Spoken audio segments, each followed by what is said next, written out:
So the idea today, we are talking about experiment-driven leadership. So we are going to talk all about things all about experimentation. And please feel free to jump in, ask questions, make comments, and to make it conversational. As I mentioned, we are going to record the session today. Actually, we've been recording our sessions, which is great. And I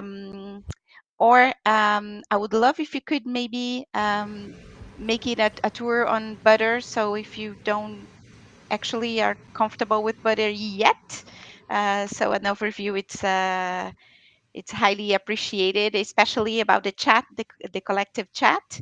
So we can use the shared notes, and it kind of enrich the output of the session. Yeah, sure. So first, again, welcome everyone. On the top left side, you can see, or on the left side, you can see this bar with a bunch of icons, starting with the microphone and video settings. You also have this React thing that if you hover over it with your mouse, you can see that you can do certain reactions. So I encourage you to do any reaction that you want right now, maybe to however you feel like today. Yeah, it's great. So feel free to use that throughout the session. If you have any question or comment or something, and you don't want to just immediately unmute yourself and interrupt, feel free to click on the Q icon as well, and that will notify us that if someone is wanting to say something, and we can give you the stage. And then we have the chat. I think it's quite self-explanatory, and the notes, which is what this like group chat that Patricia referred to before. If you click on that, there is shared notes, and you can also click on where it says shared notes to change it to private notes, which are obviously private, and yeah, you can get them sent to you by email automatically when the session ends.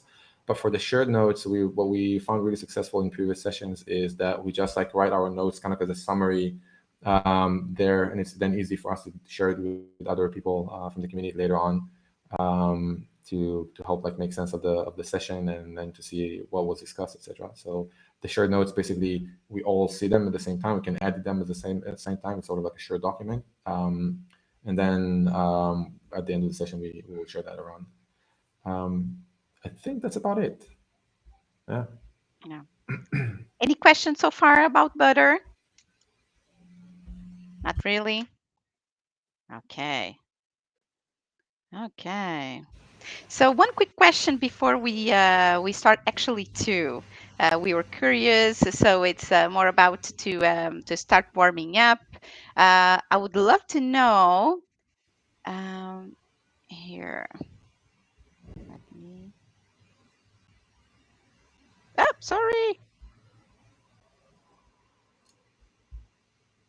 Close. So settling in. Yeah, start. Sorry. Okay. So from which continent are you joining from? Usually we ask people from each city or country, but then there's so many options. I thought of maybe trying to narrowing down. So there's a poll. I don't know if you can see it.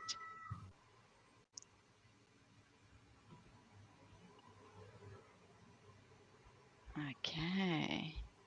So lots from Europe for so far. Okay, let me click here. Oh my God, 21 from Europe. Lovely. Okay, Asian 1, North America 2, South America myself. Okay. Okay. Good. Hey, Crystal. Nice to have you here. Okay. So let me end now. Uh, End the poll and show final results. Yes, most popular Europe. Oh my God. North America, Asian, South America.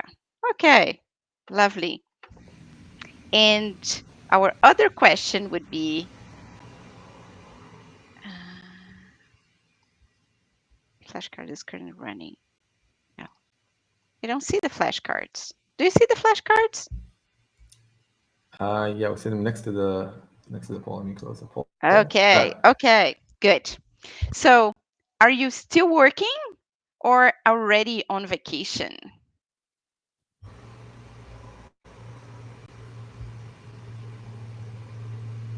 Very much still working. Lovely. Working, still working, working. Yeah. Okay. Maternity leave. Oh my God, Claire, congrats. Still working, working, chilling. Nice. Nice. Fantastic. So the majority is still working. Yeah. Yeah. We were curious actually because it's kind of July and August and we didn't know, okay, is it going to work? Right. But it's fantastic. Hi, Crystal, you're funny. Okay. Fantastic. Yeah. Both Or and I, we are still working and we planned some time off in August. So that's why we are not going to have a leadership learning cluster in August. We will be back in September. Okay. So thank you, everyone, for the answers. And I would love then uh, to share the mic with Or. So I'm Patricia, and Or and I we partner together to bring some more leadership content and events in our community of Atlantic Shakers. And our own Or Perlman will share his experience and about experimentation, right? So he. I won't introduce you more. I will leave it to you, and you have a slide about that. So I'll save the words for you.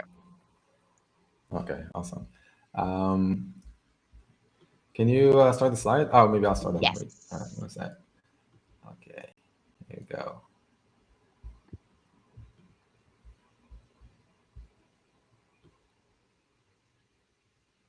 Oh, sorry. Okay, is it up and running for everyone? Can you see it? Yeah, Okay, good. awesome. So, I mean, for everyone who's still working, thank you for joining us during your work day. And I'm typically on the hosting side of things with the leadership cluster events, but this time I'll take the front stage for a few minutes. So very much excited. Um, so I first want to just touch base with like what we're going to do today and what we're going to go through. We're going to talk about experiment-driven leadership and what it means and how to grow leaders beyond the classroom. We'll start with talking about the why. So like what's a little bit of the theory and how did I get to do that. The second thing will be to talk about how. So if you want to run experiments, how you can go about doing that. It's not going to be a super deep dive because what we really wanted to make sure we give you um, we give you the tip of the iceberg. We give you to just to understand what it means and to encourage you to try to experiment. So there's going to be like a high level overview of what it is, but I will give you a few pointers on like how can you get started, some structure, process, etc. And then the last part. So I plan on talking roughly 20 minutes. I hope that I could keep it at that, and then the floor will be open for you to decide basically what we're going to do. We're going to have a poll later. We're going to ask you if you prefer to do A, B, or C, and then you will, whatever the decision is, will lead with that, sort of to prevent the whole session to just be like me talking and showing slides. Yeah, so I'll get started. Um, as Patricia said, and as some of you might know me already, my name is Or, and I'm part of the leadership cluster, the Shakers. I'm coming from the dark side of the business side of things, doing marketing, business development, and product management over the years. And currently, I'm co-founder and CMO of a startup called Boas, which is a vintage fashion platform. And at the same time, not so much by trade and training, but more by experience of leading teams. I also, and I guess leadership enthusiast or leadership development and organizational development are like a key theme that in everything that I'm doing, and I became more and more interested in that over the years. And then I opened my business as well, called Middle, where I help teams basically to look at things from different perspectives and to be more effective leaders, in a way that doesn't rely on very like production like systems as the thinking was in previous decades, I guess. So I tried to get more up to date with how leadership is should be done and is done these days to be more effective. So I want to say a few words on like how I got there, why I started the Middle, and how I got into leadership development and experimentation more specifically. So I'll do it with a short story. A couple of years ago, I was in charge of a product team. I was a director of product innovation at the company that I worked at. I had a few product managers in my team. We had a team of engineers, software developers. We were always talking about, what we are discussing, what could be the best feature for our customers, for our users. How can we, what should we develop to get them to use the platform more? How can we get them to generate more revenue for us, etc. And every person basically was very sure of what they said. And for me, as a leader of that, I was always thinking, I know better, so I would correct this person or that person. I would say maybe we should do this, maybe we should do that. Um, and I was very convinced in what I was doing because I got there based on my experience and my expertise so far. I'll stop here, and I would want to ask you a question. Do you know about the feature in Google? When you go to google.com, there's a feature that you can search, but next to the search button, there's another button called I'm feeling lucky. Has any one of you ever used it before? There's one. Okay. So what typically happens is, and this is very common. So we see like a mix responses, but basically in product development and in adoption of features and products, the number is roughly, as far as I remember, about 30% of adoption.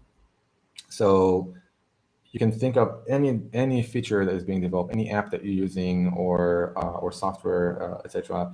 There's so many ideas and thought that is going into that, and basically we use only like 30% of it, right? So that means that a lot of things that we're very sure of when we develop, and when we come up with those things and we talk to users, etc., they don't really add up. Like people don't really end up using them. This was a good mirror for me, and a moment of reflection to say, we try and we try and we try, we think we know best, and then the test of reality comes and we realize that it's not true. Then we should open up maybe to different ideas, to different thoughts from different people with different expertise, etc. That got me to understand that we need to really rely more on experimenting, trying things without overthinking them too much, without being too certain about our stance and our experience. And I left that company after a couple of years and joined another company where I said, well, I'm starting a blank canvas. I can try something from scratch. What I started doing in that company was just decide to experiment with everything that I'm doing from a leadership perspective, because I have been experimenting and doing A/B tests and things like that with marketing and product before. And I said, why not do this with leadership and see if I can get people to be more engaged, if I can surface more thoughts, more ideas, more opinions from other people, and see if that actually is useful. So that was the like a long story maybe, but of how I got here and why I think leadership, like experimentation within leadership, is super impactful. And I've tried and tested it on myself for a few years. And yeah, from here I'll walk you through basically why the experimentation, like why does it work, and we'll talk about then later how to do it. So why experimentation? There's basically, we typically think of leadership development, and just in general, especially within L&D, we think about, whether it's like the 70-20-10 model, or we just think of, we want to teach people something, we want to train people about something, and then we want to get them to practice it day in, day out. How do we go about doing that? For me, as someone who was on the business side, receiving training from different companies in different areas and receiving coaching and so on, I always thought about this as I never had the time to do it. I never had time to just stop and reflect on these things, or to think how I can actually use it. Some trainings were not useful for me on a daily basis. They were just good as a thought process, or as a thought exercise. I think experimentation solve a lot of this if you bake this in your day to day, because what this does is basically reverse the process. What you're doing is you're saying, I first try things and I create experiences on a daily basis. throughout my business, throughout my day to day, my regular way of managing my business, and I'm doing my day to day tasks. And then I can use the classroom environment and supportive resources to improve what I'm doing and to create better experimentation, to create better experiences on a daily basis. And that's really the classroom environment is more strengthening what I'm doing rather than being the trigger to what I'm doing. I'm going to go through each of these four points now separately. So the first thing is getting on the balcony. So experimentation helps you get on the balcony. It's a term from Heifetz and Linsky's adaptive leadership of taking a step back from your day to day and being able to evaluate what you're doing and think about what you're doing, um, but not on just some theory, but think of actually what you're doing and try to evaluate what can you do different. And sometimes we do this only when we have time for performance reviews or OKRs or whatever you're using to handle that. So that's one of the main benefits that experimentation allows you to is to think about what you're doing and not just doing this out of your typical routine or habit. The second one is it helps you move with a sense of direction and not to a specific destination. What happens very frequently is that the fact that we can measure things makes us want to measure too many things. We try to measure engagement, we try to measure feedback, we try to measure improvements in things that maybe are not that important. We look at ENPS and a whole lot of other type of tools and that we have. And a lot of times these numbers don't mean a lot. They're nice sometimes to track, but they don't necessarily work. And they're also, some of them are really biased. In complex environments, what you typically want to have is you don't want to have a specific destination on a target, the specific target to reach, because what happens is it's very hard to predict what will make you reach that, right? So there's no causal relationship. If I do A, I'll receive B immediately. I know in advance, right? So what you want to do is you want to experiment and you want to move into the adjacent possible. What's the next stage, the next best stage I can get to? And you move, maybe you feel like it's slower, but basically it's a better way of dealing it in when you have a complex environment, when there's an environment where things are sort of entangled with each other, when you cannot really find a root cause. And this is basically what leadership, or the area where leadership operates. The third one is intuition. So intuition is equal to the patterns of experiences. Again, if we want to get people to learn and to want people to exercise a better decision making, judgment, etc., in real time when they actually need it, we cannot just rely on some training that we're doing every now and again. We cannot just rely on knowledge and information, but we need to really rely on experiences, like people using knowledge, people doing things day in, day out, because that creates patterns for them to, sometimes when we don't really know how to put the words of why I did something, that intuition, when I'm have this expertise, it comes from doing a lot of these experiences with accumulating a lot of different decisions and trying different things and seeing what works and what doesn't work. And a lot of times we cannot really express in words why we did that. Um, so that's the third kind of like benefit of that is experimentation generates a lot of experiences, maybe for things that you wouldn't even try to experience before, but now you can really put them in practice and use them. And then the fourth one, I feel like that's like a pain point for me, is like I feel a lot of times leadership development focuses on the leader, where leadership to me is an act. It's not like a trait. It's not a skill. It's something that you do within a social context. You lead within your team, your organization. There's always other people that are involved in that, and different connections between people and how people interact. And those are the things that we want to start to um, deliver this leadership to be something that is within the connections, within a larger set of people. And what experimentation really allows us is to really not focus on ourselves. Is this like a specific trait or skill that I'm trying to develop? But how do I work with my team? What does my team have to say about this experimentation? Can I involve my team in the experiment, in generating the ideas for the experiment, etc.? And that also benefits me as a leader. But I'm not just working on myself on a specific trait or skill on paper. So those are kind of a few of the benefits that we get from experimentation and why we should do experimentations. I wanted to list a few examples of things that I experimented with in the past in my with my teams. So anything from coaching skills to how effective your meetings are, to how to improve the teamwork and the team structure, and including how how I do performance talks or development talks, and all the way to doing decision making and distributed decision making. How do we get team members to make decisions in an effective way, reducing the risk with that and allowing people to take ownership on their decisions, to also free the leader from needing to consolidate decisions within themselves. So this is just a few examples. It's probably not comprehensive, but it's still just to give you some taste of that. And so, what's actually a leadership experiment? I try to phrase it in a way that I think makes sense. That it's not like too high level. So for me, basically, it's creating a process, an intentional process that a leader goes through in order to learn and grow in the flow of work. And I'll highlight a few words here. So first, it's intentional, meaning you design for it. It doesn't happen by accident. It's not something that someone else does and you're attending there, but it's something that you design and you're taking active part in.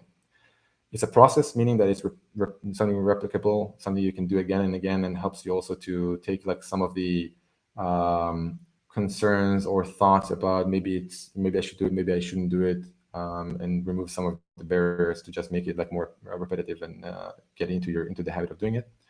It helps you grow. It helps your team grow. It's not just again not just about the leader, but helps leadership basically grow and improve. And then the last part is in the flow of work, which is I think the most important part is I'm not trying to create something in addition to my work. Right? I think it's something that has to be done within the flow of work on my day-to-day tasks, and not something I need to like manufacture on top. Um, I saw that we have something in the chat. Yeah, think of an experiment as something new which could succeed or fail. The definition there sounds a lot more assured. Yeah, I mean, to me, the result is not necessarily the part of it. It's why you're doing this, right? So it's a process. We're doing a process, and we're doing something intentional.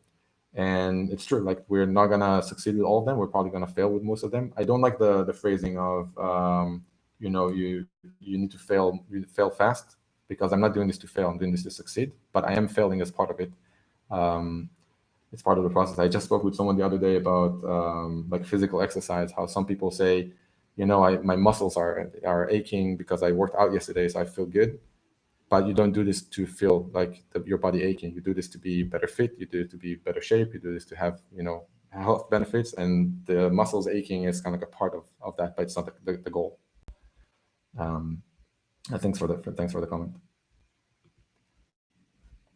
So the next thing we're going to go through, and which will be kind of like the final part of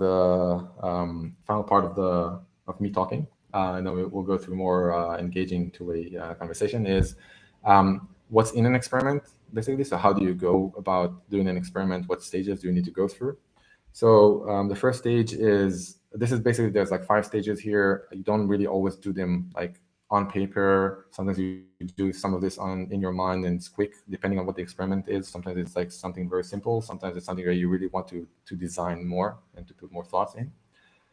It's very important to also go and basically rinse and repeat. So if you need to iterate on that, if there's any additional improvements, etc., you really want to have it there, and to think about that. You're not just doing something and forgetting about it, but you're tracking it. You try to see if you can improve, and what do you do after it's done. The first part is sensing. So you need to sense areas of improvements. That means like there's maybe different ways of how you do it. Maybe you run a survey. Maybe you just interview 1 or 2 people on your team. Maybe just it's something that came up from a conversation that you had with your peer. Maybe it's just you becoming frustrated with something that is happening and you're trying to think, what can I do better? The next one is mapping.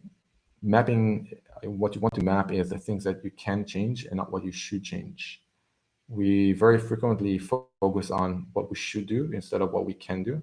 A lot of times, thinking what we can do opens up the opportunities and opens up the options a lot more, because when we think about what we should do, it's usually something we already thought about. We get more of like a tunnel vision. It's hard to think about more things we could potentially do or use or change. So I definitely encourage you to think about what can be changed. Hypothesizing, so you want to think about what you would improve and how you're going to improve it. Um, Testing, that's basically generating the experience and then doing the experiment itself. And then lastly, you want to reflect, you want to evaluate the results, you want to think about what's next. With all of this, the idea is not to have something that is like scientifically, bulletproof, and the process is something you can quantify and have exact results. Like that's not the idea. The idea is to generate as many experiences as possible, to try things, but to have those things a bit coherent. That's why you go through the process. Coherent in the sense of you want that to have some sense of why you're doing this. So it's not just like any random thought, but you want to go through some process to validate why you're doing something. But it's not that I'm looking for a specific number. It's not that everything has to be, like when I sense, I don't need to run a survey with like 500 people in order to get like statistically relevant results. They could just be talking to one person, two people to trigger my thinking, right? So it could be very like easy to start. It doesn't have to be very long preparation. So the last thing that I want to share with you, and then I'll finish things off, is like this sort of a canvas for experimentation. If you Google experiment canvas, you'll probably find like 100 different variations of what that could look like. I wanted to include something that includes questions maybe more relevant for leadership. But the idea is really to go through those 5 stages and thinking about how do you sense, how do you map, hypothesizing, testing, and then reflecting. So you could actually use a canvas like this, and you can fill this out and then go through your experiment, and then including reflecting, which will be not just at the end. You can also reflect during, which will be very, I think, very important, so you don't lose track, because we tend to like retroactively change the way we look at things sometimes, and it's very important to catch our thoughts while we're doing it as well. But those are basically the stages, and we can dive into that a bit later, if you want to practice that, etc. But we'll also share the slides with you so we can have that and at least try to use it in your own like real work, in the flow of your own work. Um, that's it, I think, for me. So yeah, thank you for listening for the last like 20 minutes or so. Fantastic. Thank you, Or. And I have a question, if I may. And before we ask everyone what we are going to do with our next 30 minutes, so to make the most for most of this experience for everyone, I have a question for you in the sense of I can see through the examples how I can apply this as a leader myself, for example, running meetings. Um, I see over time, for example, that a meeting that works well today, the same format won't necessarily work as well moving forward because things change, the needs change, and we get bored in the way that we are doing things. So I can see it very clearly as a leader how to experiment with the team. And I would love to hear your take on experimenting on leadership development programs because and I see that when people expect to participate of a program, they expect somehow to be almost perfect, right? I will go through the program and I will become a great leader. And how to experiment and still sounding um, professional, that we know the things that we are doing, right? It's kind of something tricky experimenting in a certain context. Yeah, I think it's a great question, and I think the key is with what you said about having like a perfect result. I had the same thing with experimenting with marketing, where with product, when you experiment, you create a new feature. Not everybody sees this. You can also control who sees and who's not. With marketing, a lot of times when you do experiments, like everybody can see what you're doing. If you're doing something on your website or something like that, or if you do a campaign, it feels like the stakes are very high. But I think Hmm. what happens most times is we really strive for perfection, and it causes us to kind of do something that is more narrow. In reality, there's no perfection in those things. Like, so perfection maybe exists in places where you can say, if I'm doing A, I know for sure B is going to happen. If Hmm. that's not the case in your environment, and that's where I differentiate a kind of like an ordered, a simple environment from a complex environment. In Hmm. a simple environment, I know if I do A, I'm going to get B. If I take my remote control for the TV and I click the button, I know what's going to happen, and if it doesn't happen, I know I need to maybe change my batteries, etc. Right? So there's very clear causal relationship. In complex environments where it's in areas of leadership, in areas of learning, etc., we don't have that. It doesn't necessarily all the time works when A happens, B happens immediately.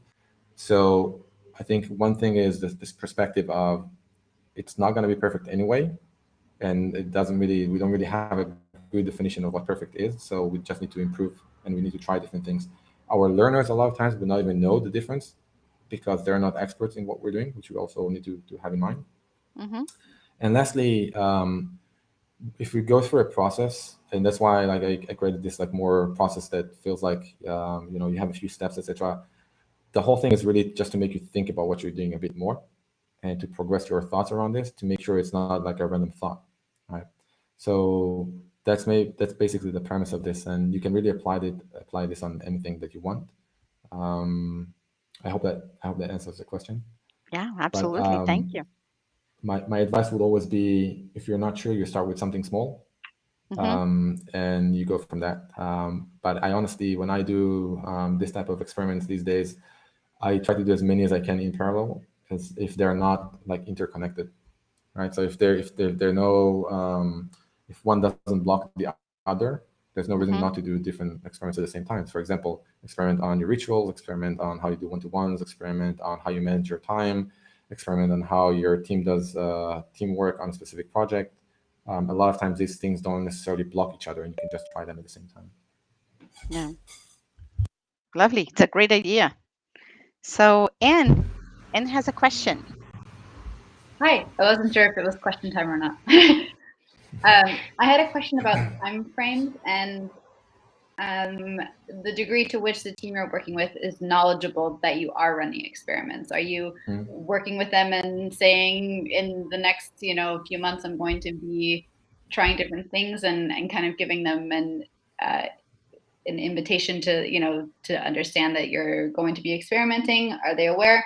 Or are you setting guidelines or saying for the next month or the next few weeks we're going to try with this different experiment? Like how much information are you giving to your team members? I'm curious to know. Yeah, I think it's a great question. I'll start. Maybe the first answer is not going to be very satisfying, but I'm going to say it anyway, and probably it's going to be a similar answer to that I'm going to give to a lot of questions. But it really depends, Mm. because the context, and Patricia touched this before. Like the context can change by the time the team, 1 week, it's something like one thing happens in the organization or in the team, and like 2 weeks from now, it's going to be a whole different thing.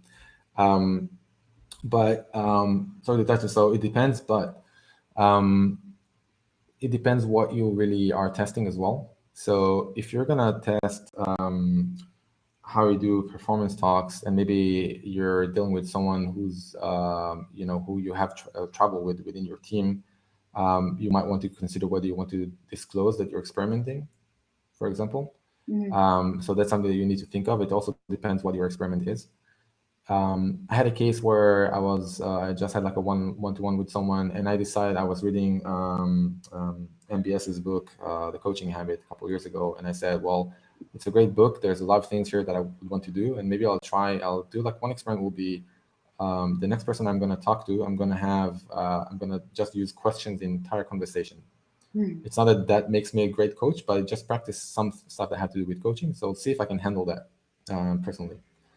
So I started. At some point, I realized that the person is not really clear on what's going on. So I told them like I'm gonna have a session where I'm just gonna ask you a lot of questions. So I mean, I didn't say that I'm necessarily experimenting, but I just said like this is what's gonna happen.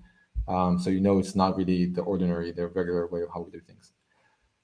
Cool. When I do think that a lot of times you do want to encourage your team to participate and be part of the experiment, not by just telling them you're doing an experiment that includes them, but allow them to also be part and decide what the experiment can be. Because again, the leadership doesn't just mean you to them; it means the team works together as well. So the team might have a lot of good ideas of what is not working, what could work better, and how we might want to do it better as well. Cool. Yeah, I was just curious if it was a hard, like, no, it's putting yourself in the place of the work happening, but taking a hard line of like just seeing what happens when you do the experiment. Because I was like, I can see buy-in or people getting frustrated with, why are we doing this different now? We just did something different 2 weeks ago, blah, blah, blah. So that's what I assumed your answer would be, but I was just curious. Yeah, I can also add that like on when it comes to like rituals, I typically intentionally mention that because I know a lot of people get frustrated with how meetings are handled, for example, and at the same time, a lot of people don't want to see change like all that often. So if you tell them we're experimenting, it makes clear that we're doing something now for maybe we're going to do this for 2-3 weeks, and maybe after that it's going to look a bit different. I just did this with my own team at Boas with our all hands, and we told them like we're going to experiment. It might look different in a couple of weeks, but we're gonna. The goal is to improve the way this meeting is and how everyone feels during this meeting. Great, thanks. Thanks for asking. We have also 2 comments in the chat. So Shrey and Alice there are mentioning how we can phrase failure as part of the process and how this bring knowledge and learnings that we may use as part of the process, not exactly as I failed, I need to change my strategy, right? It's just the how things go. Yeah, absolutely. I Love. think again the process is part of what we're doing. Like it's the element of reflecting and thinking about what we do that creates a lot of the benefits. It's not just the end result.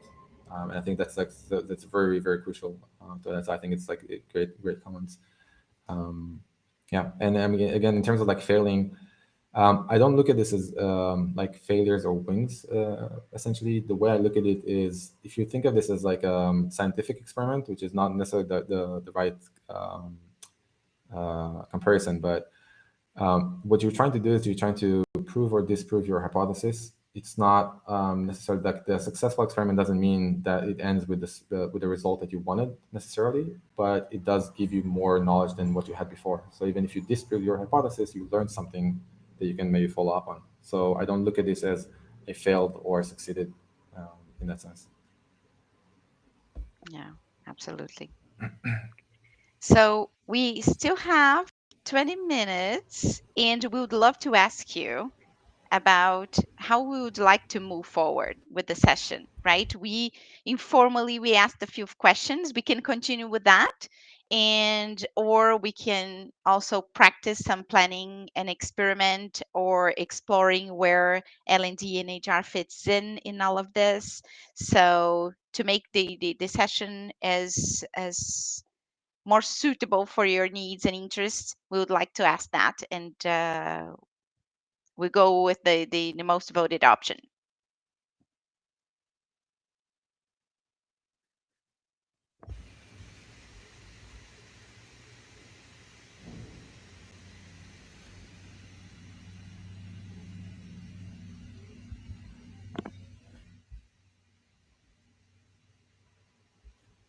Oh, we have a tie. Interesting.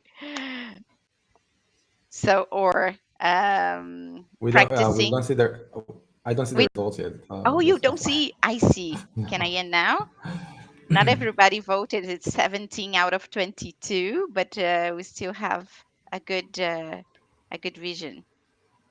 Yeah. So practicing the planning of an experiment and then exploring further how L&D and HR fits in. Okay, great. So Yeah. let's start with the practicing. So we'll just need to keep track of time. So we have the maybe a few minutes to touch how where L&D and HR fits in. So I think what we thought about before was that we're going to do this in a way that we can maybe do a short example where all of us do kind of combine our efforts to do this in the shared notes. And we'll take. I'll just give one example and I'll open the this canvas so we can follow kind of like these 5 steps and answer some of these questions. And then what we'll do later is we're going to spend a few more minutes, not for like comprehensive planning, but what we would do is we would ask each of you to just think of maybe do this on like pen and paper, start to design your own experiment, whatever process you, whatever progress you can get to, but start to think about what can you improve and go through this process. And we'll then not do the whole thing. We'll leave some time to discuss the other topics. So let's open the notes. the shared notes. And what I would ask you is I'm gonna start the presentation. See if I can do it from here. I think, give me one sec. So I'll start the presentation. I'll go to that kind of a slide. So what I'll ask you is just in the shared notes, type in as like this headers, like the 5 stages, and then we'll start filling out those stages. Our our case basically would be that we're thinking about like our rituals, our team ritual, our weekly meeting, or whatever that is, however frequent you do that, whether it's a weekly meeting or a stand-up meeting. Like I'm a leader, I feel like this doesn't really work for me. People don't are not really talking, aren't really sharing, and if people do share, it's mostly kind of like just sharing information. There's no really interactions. We're not really discussing important things. So we'll go through the process. I'll start the presentation again.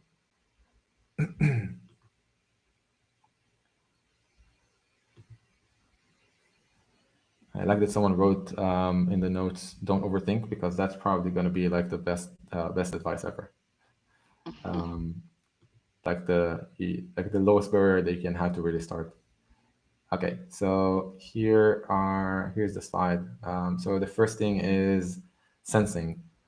So in terms of sensing, think about this situation I mentioned about this meeting that is not working as I hope, and the engagement is not really good. I'm not really achieving what I want to achieve. In terms of and sensing, like what do I think the problem is? Which signals might I see to show me that? And how can I generate signals if I don't have any? How can I get feedback or information about is it working or is it not working? And what the result could be. So just like feel free to type in. It's like we can all do this at the same time. So we start with that. If someone wants to jump ahead, we can start. We can also start touching mapping as well. So we don't all have to work on the same thing. Mapping would mean what are the things that we could change within this type of meeting? This is my weekly team meetings or my daily stand-up. What are the things within that I could change? What are the things that I can change with the support of someone else? And what's off limit, basically what I would not be able to change, if there's anything like that. And basically, not all of these questions have to be answered, right? So um, whatever fits your situation and your context is sort of like guiding things that help you throughout the process to think through.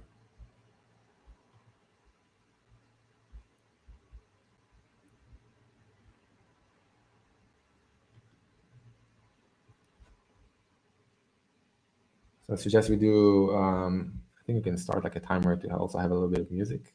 If you do have questions in the meantime, feel free to ask. So we'll do, let's do like 3 more minutes like this, and then we'll move to the planning stage. So let me just set up a quick timer. It's some music.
if by now what you did is mostly writing on one of the two, then maybe try to switch to the other one and see if you can add more thoughts there. So if you started with mapping, maybe go back to sensing and vice versa.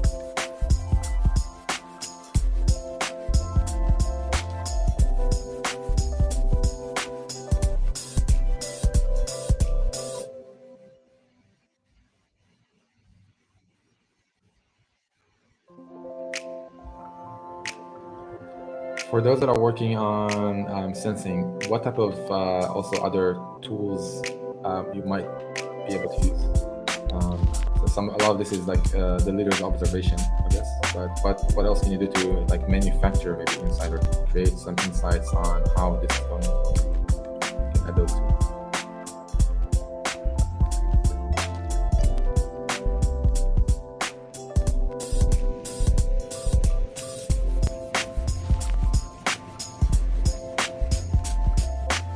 Okay, we're gonna go 30 more seconds and then we're gonna move to the planning stage.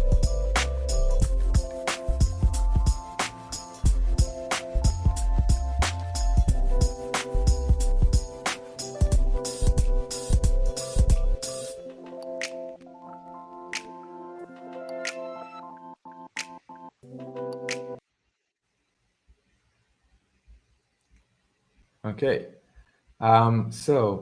we have someone. And do you have a question, or is this already one that we didn't remove from before?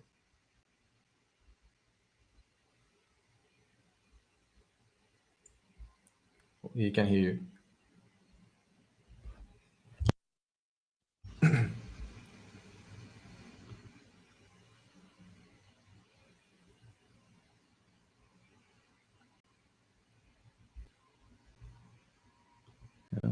That was from before. Sorry. I was trying to click on my own little icon. It was not working. Okay, so let's move on to the planning stage, right? Hypothesizing and testing. So with hypothesizing, start thinking about when successful, what will you see? When you address this issue, what might you see? What will be a successful state? What do you think will generate that improvement? So what can we do in order to, what would my hypothesis? If I do X, then what this X will be? Why is this solution coherent? So in this case, you really think about specific solutions, and you should say, why is this solution coherent? Coherent just doesn't mean like it's absolutely working. It's just that it has like some basis.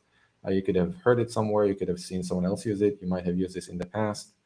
Maybe you read something in some theory or an HBR article, whatever that is that makes you think that will be a good idea.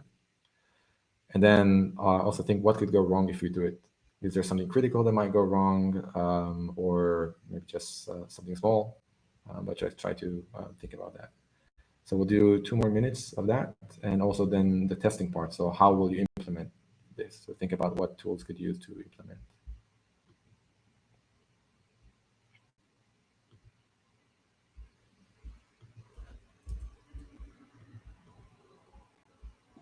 Oh, I love the value meter.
So one of the things that typically we forget to think about is if something goes wrong, how do I stop or revert back to the state? With meetings, it might not be a big thing depending on the meeting, but it's always something to think about when you experiment. thinking about, I don't want to be caught doing something that might fail catastrophically first, and then I don't want to do something that might fail, and I would not even think about what could be the alternative or how I get out of that situation. Even if it's small, there might be something you want to do.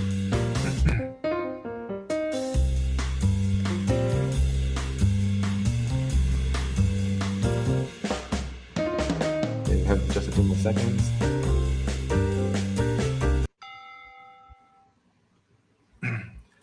Awesome. And then the last point, we're not gonna touch now, I guess, because that really requires you to look into what you're doing and have some results that you can sense and feel. But the questions, again, just to go through them, am I happy with the result? Again, you don't see here, is it successful? Did I win or lose? Right? It's not a success or failure. It's I'm happy with the result. What other signals do I see? So what do I get from other team members? What do I get from the environment? Do I see anything improving?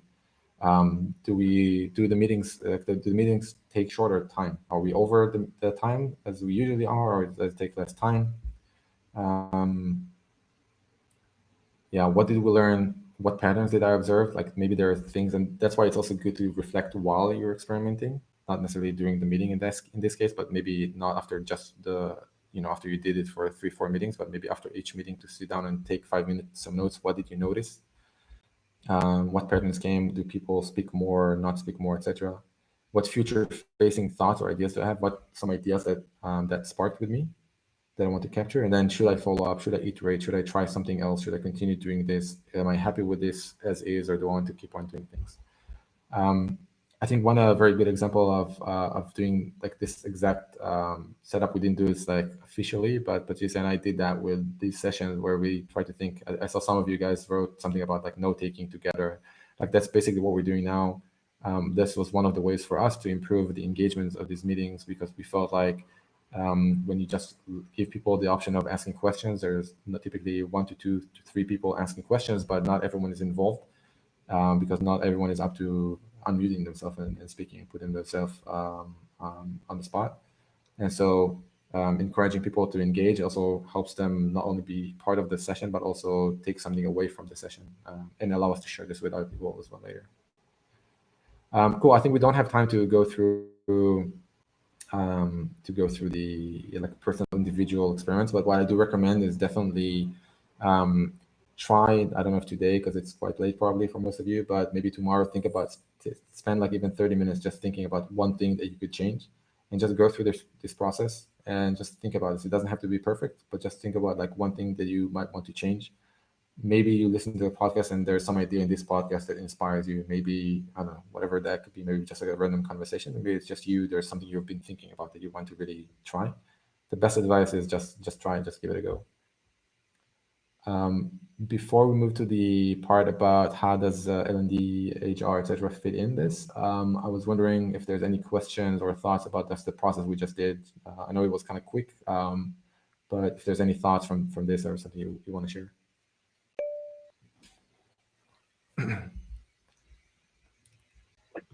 Yeah, Russell, go ahead.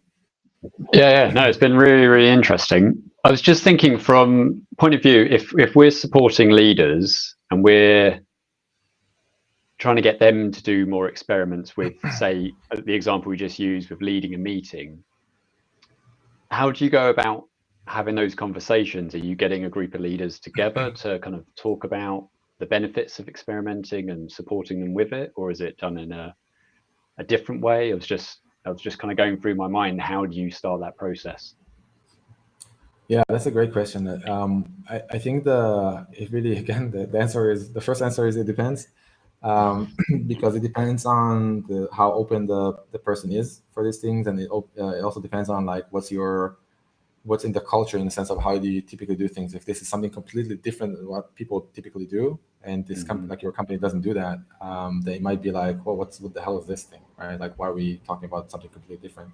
So I would say the first thing would be just check think about what the company typically does, what this person individually, how are they typically interacting, are they open to new ideas, etc.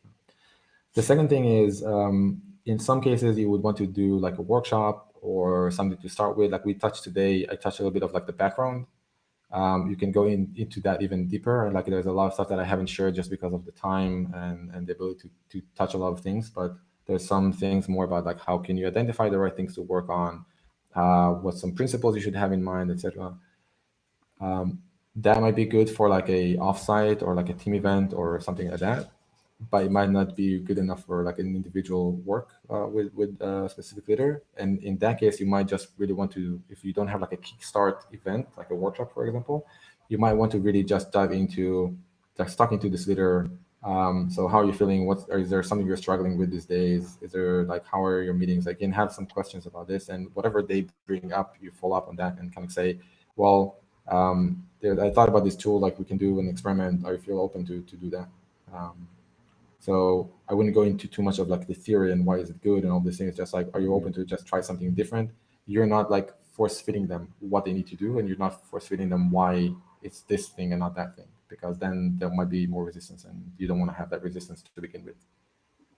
Yeah, because I can see, doing a coaching session with a leader, that's, kind of happens all the time. You're always getting them to experiment. But I suppose it's if you want to kind of be hitting more leaders to try and experiment more, that workshop where you're, guiding them through the process and they're all working on that, what Yeah. do they want? What's going to be the most impact in their role? So yeah, great idea. Thanks. Any other thoughts or questions?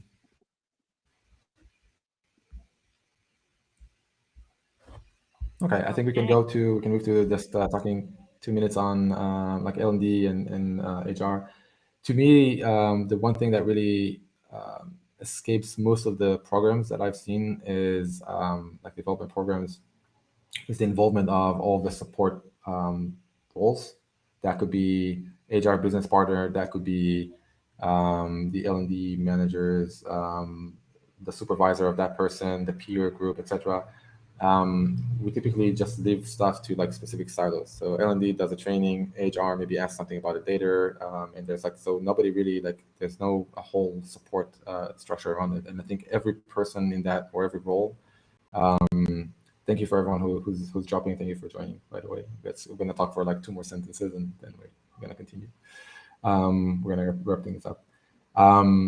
So basically, the role could be in different ways. It could be with implementing this as part of a program, right? So you can say, we're introducing like one thing in our program, which has to do, we're teaching a lot of stuff, and now we're encouraging you to experiment. And within this, we have a session where you come up with your own experiments, and you experiment, you come up with 2 different ideas for experiments.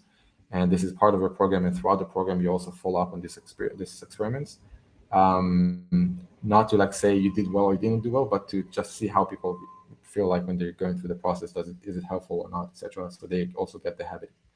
So that's one way. And then the other way is, I mean, you can be like, everyone who supports the leaders in their development can come up with ideas, can come up with the questions around this of what working well, what's not working well. Russell, one of the things that like to answer the question you asked before as well is, your role could also be not just to trigger the experiment, but to bring in the information or the knowledge of like what else exists out there that you can try. So let's say it's about how you do development talks, or how do you get the distributed decision making within your team, so you don't have to be the person deciding everything as a leader. There might be other sources that you can bring in also as an L&D manager, to just say, okay, so here's like 3 different ideas. What do you think you can try? Or like, here's a theory or a framework that you can try, and let's experiment with that one for the next couple of days or couple of weeks. So I think this is really the role is, it can be officially in programs, etc., and like really structuring these talks. It can be about just like throwing this like initial, just igniting the flame, right? And saying, there's something you can try. How about like experimenting? And you don't have to tell them there's like a whole process around it. Just say like, let's give it something a try. Try what different, like what a different thing you can try next time. And it can be supplying these additional sources of what can you do when you experiment. What are other alternatives that you can have? And I think that's very important, because a lot of times the leaders themselves will not have time to go out and think about things, and they're not exposed to as many, like frameworks, theories, etc., that you might be exposed to.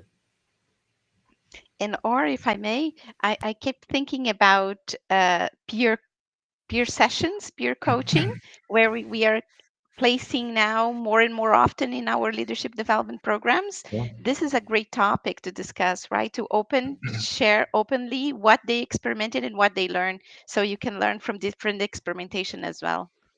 100%. Yeah, I mean, any person that can create that is like a support role. In this case, support role is also your peer, because you're not talking about what's right and what's wrong.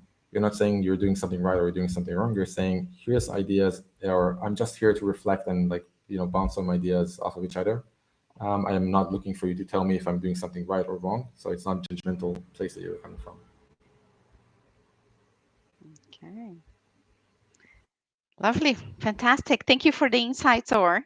And uh, people are needing to hop off. So for the ones that are still here, just a quick question before you go. Um, okay, Q&A deep dive. Uh, okay, start. So if you have a couple of minutes, oh, no, sorry. This is not it. Close the poll. So this is gonna open a poll for just asking what was like the main insight for you or the most valuable thing Yeah, for you from today's session. yeah. So happy you can write, I think, even like a bunch of answers if you have. Don't forget to hit like send or submit to make sure that we record those. And yeah, in the meantime as well, if you have to drop, thank you for joining, and thank you for asking the questions and taking the time. And if you are planning on going on vacation soon, enjoy your vacation. Yeah, absolutely. Thank you everyone for joining, participating. Love the energy of the exercise. It was fantastic. And feel free to reach out to us or specifically about this topic, right? So we can share more moving forward. Okay, we have structured approach, the whole concept, the framework. Yeah, lovely. Okay. Are you able to see Yeah, the we can see them as answers? they come. Yeah. Yeah. Oh, okay. Okay. Fantastic. Cool. Thank you very much. Have a good one. Thank you, Russell. Have Thanks, a good Take Russell. one. care. Bye. Yeah, same to you. Bye.